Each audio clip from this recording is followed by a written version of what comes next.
Hello student, ये first year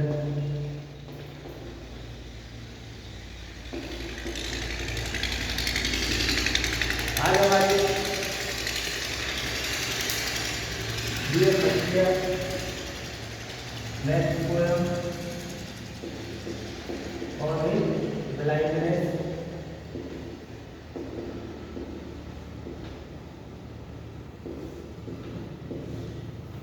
और with blindness John Milton.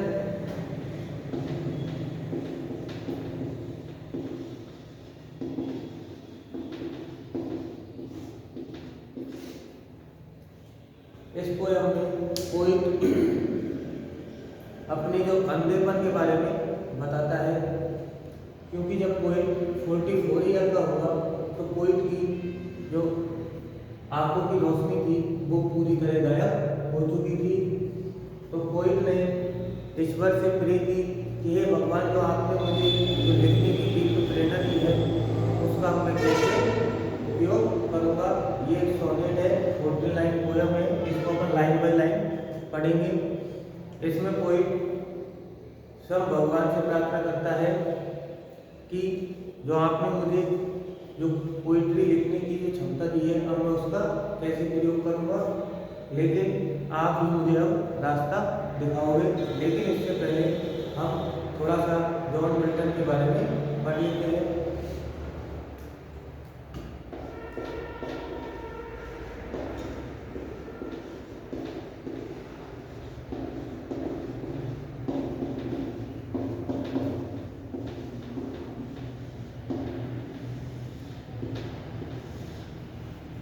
Poem का इंट्रोडक्शन।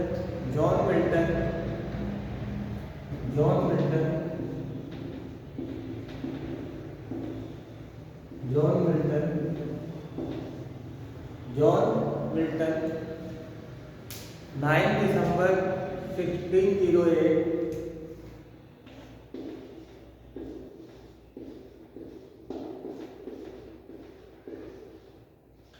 08 से 8 नवंबर 1674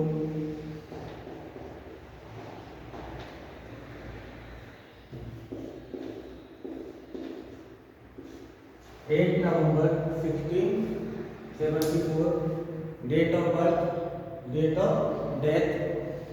N English poet was an English poet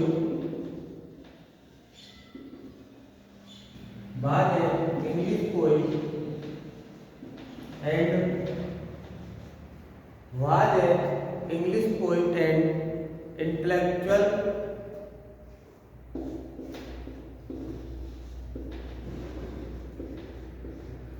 was an English poet and intellectual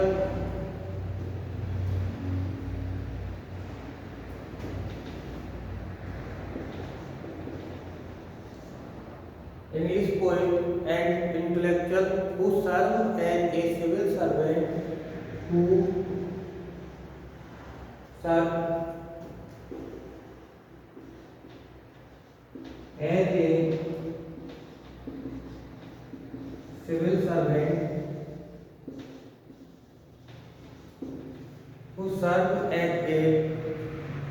who served as a civil servant for the Commonwealth of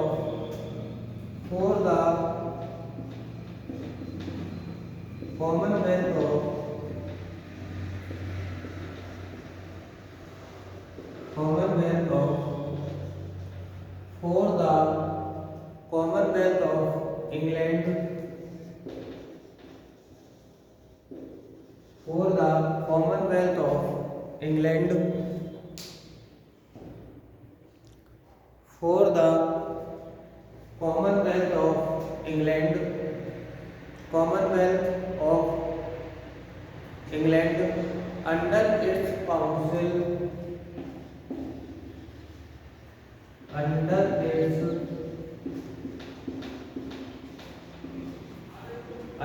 its council of state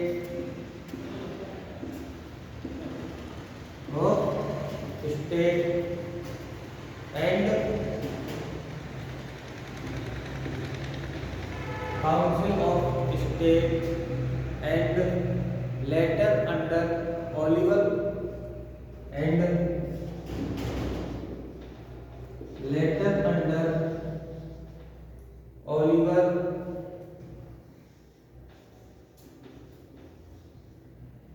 letter under Oliver Cromwell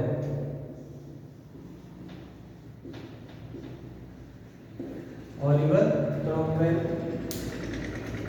John Milton was born on 9 December 1608 and died on 8 November 1674. Was an English poet and intellectual, मतलब बौद्धिक intellectual, who served as a civil servant, for the Commonwealth. Commonwealth मतलब राष्ट्रमंडल,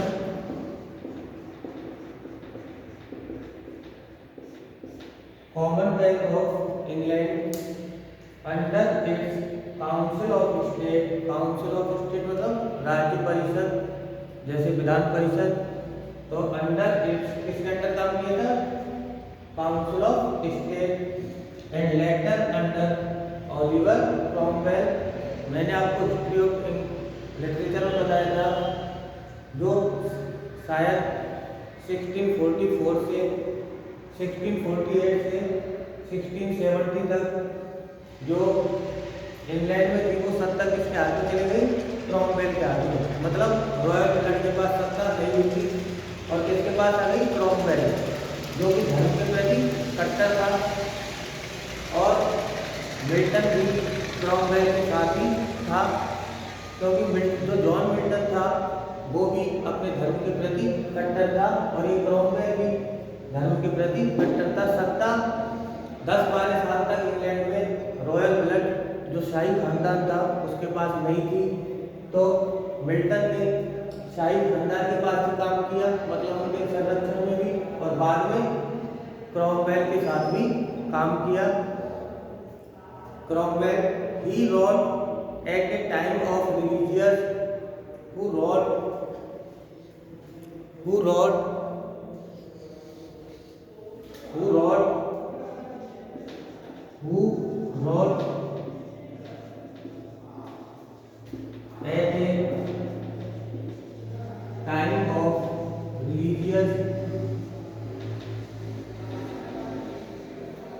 who wrote at a time of religious flux, who wrote a time of religious flux,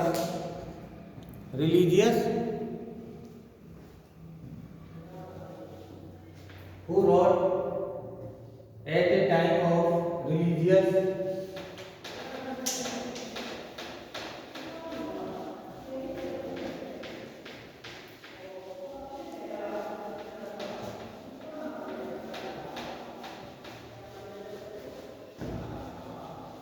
वो मैं वापस लिख रहा हूं, religious flux,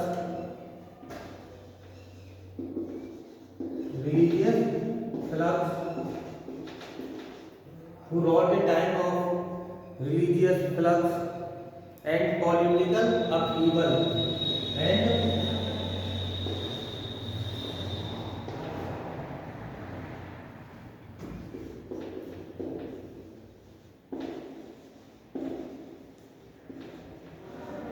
political upheaval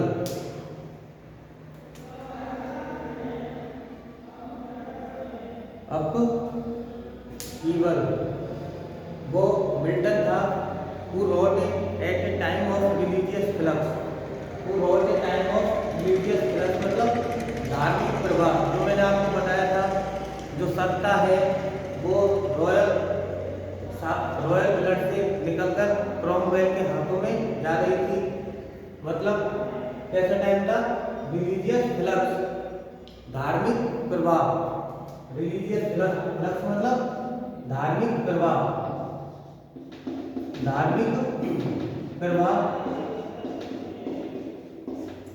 and political upheaval, और राजनीति की तरफ से भी उथल पुथल का समय था। अपहीवल यानी उथल पुथल,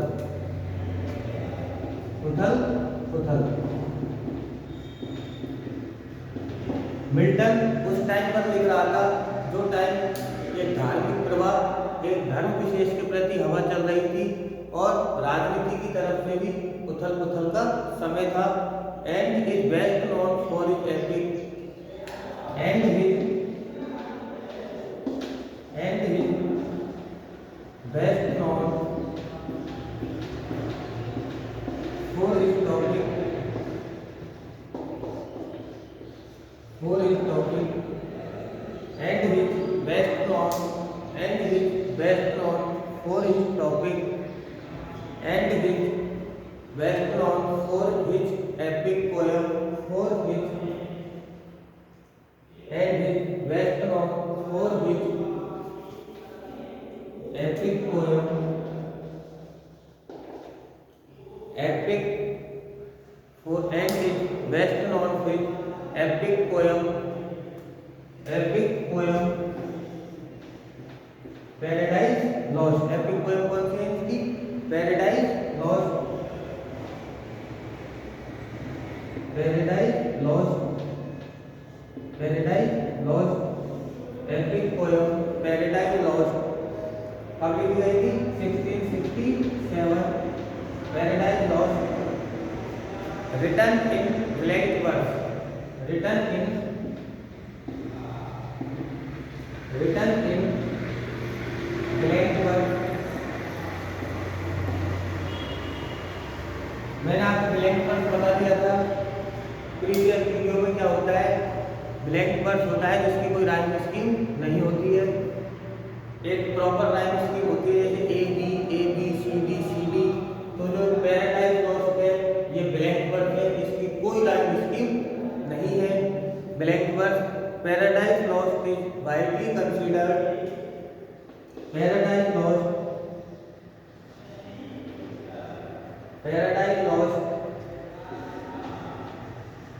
is widely considered,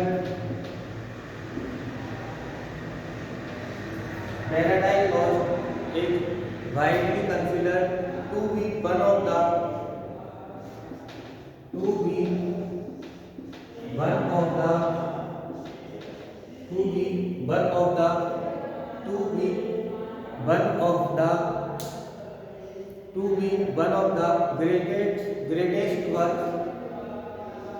to be one of the greatest work to be one of the greatest work of literature,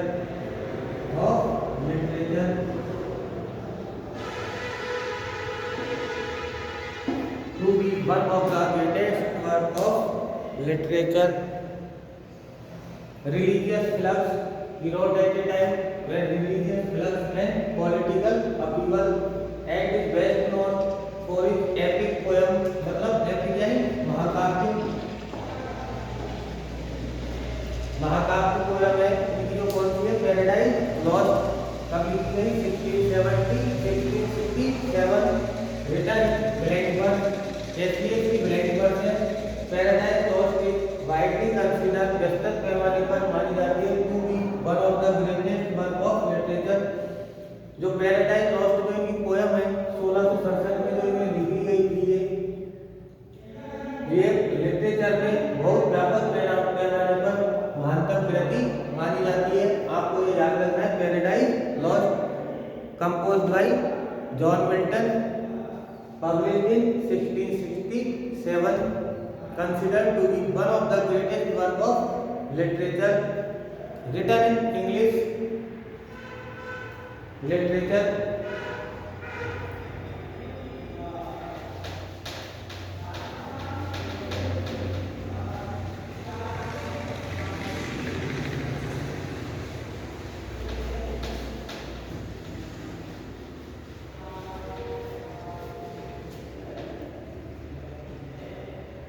Written in blank verse, Paradise Lost is widely considered to be one of the greatest works of literature writing in English, ये देखिए किस किस में है, writing in English, writing in English,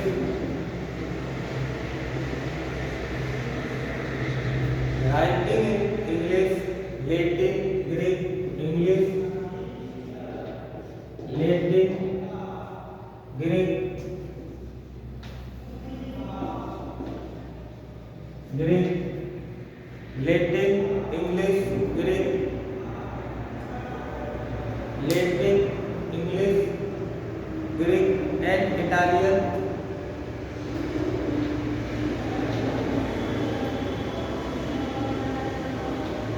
and Italian. He achieved international renown.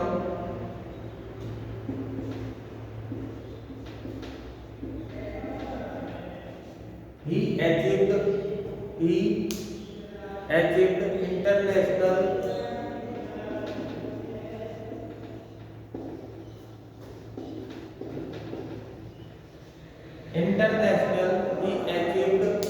international renown.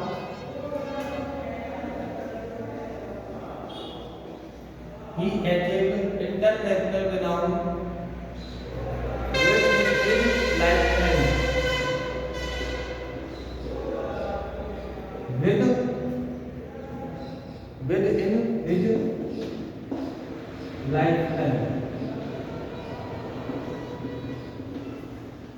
Within his lifetime. Milton Magnum Opus.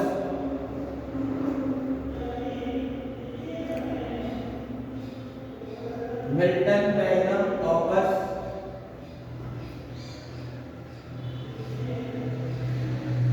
Milton Magnum Opus. Milton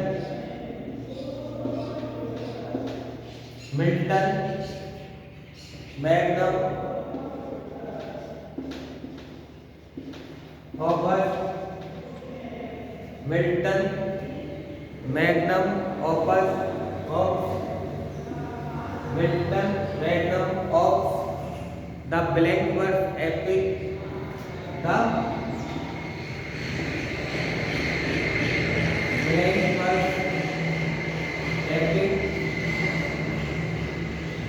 Blank Verse Epic. Blank Verse Epic poem. Blank Verse Epic poem. Blank Verse Epic poem. Paradise Lost. Paradise Lost. Paradise Lost. Paradise Lost. Paradise Lost first edition.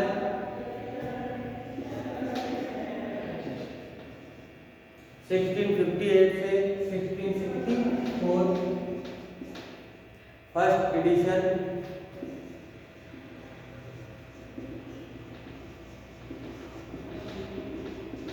ये जो Paradise lost है इसमें आप confusion मत होना, ये एक पूरी मिल्टन की बुक है जो कलेक्शन ऑफ पोएम्स है और उस पूरी पोएम का नाम है पैराडाइज लॉस्ट। तो जो कलेक्शन का नाम है जो मैंने आपको लिखाया था 1667 वो इसकी नेक्स्ट कलेक्शन था और जो फर्स्ट कलेक्शन है पैराडाइज लॉस्ट का वो 1658 से 1664 है।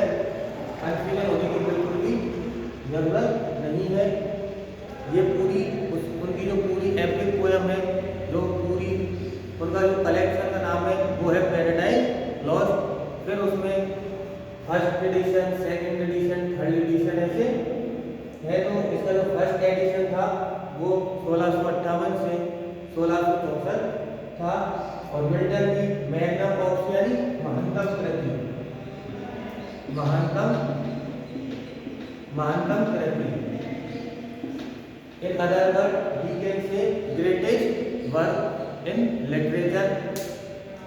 Magnum opus, Milton Magnum opus. In other words, we can say greatest work of English literature. The blank verse with blank verse epic poem Paradise Lost first edition. Poetry and drama देख लो Milton के।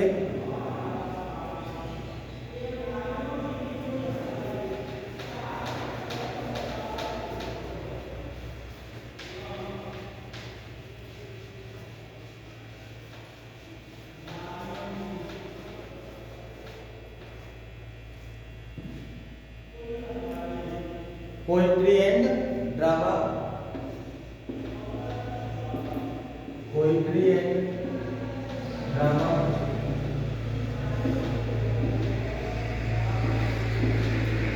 Poetry and drama on the morning of Christ nativity 1629 on the morning of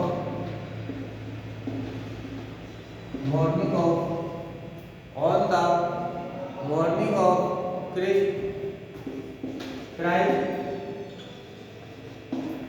on the morning of Christ nativity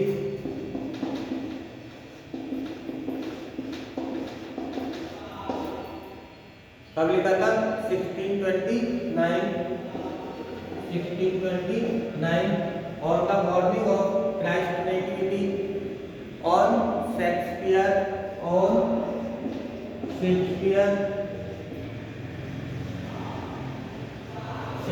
ने हीरो ने लिखी थी 1630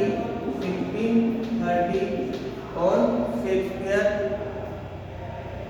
ला एलिगरो 1632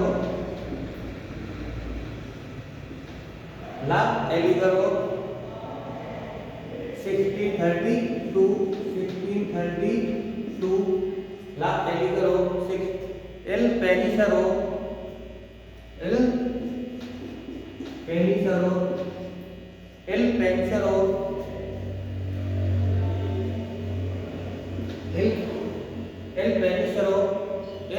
पेनिसरो 1632 ये आपको याद रखनी है। On the morning of Christ nativity 1629 on Shakespeare 1630 Allegro 1632 Il Penseroso 1632 Lycidas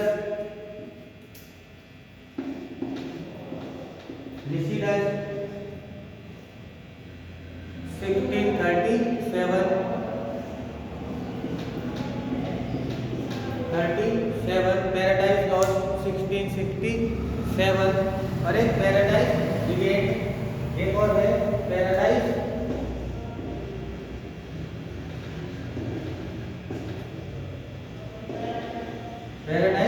debate, ये 1671।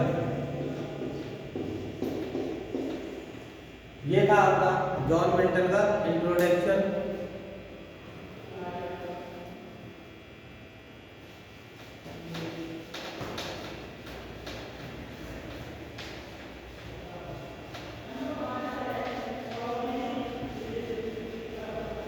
नेक्स्ट वीडियो में हम इसकी समरी देखेंगे।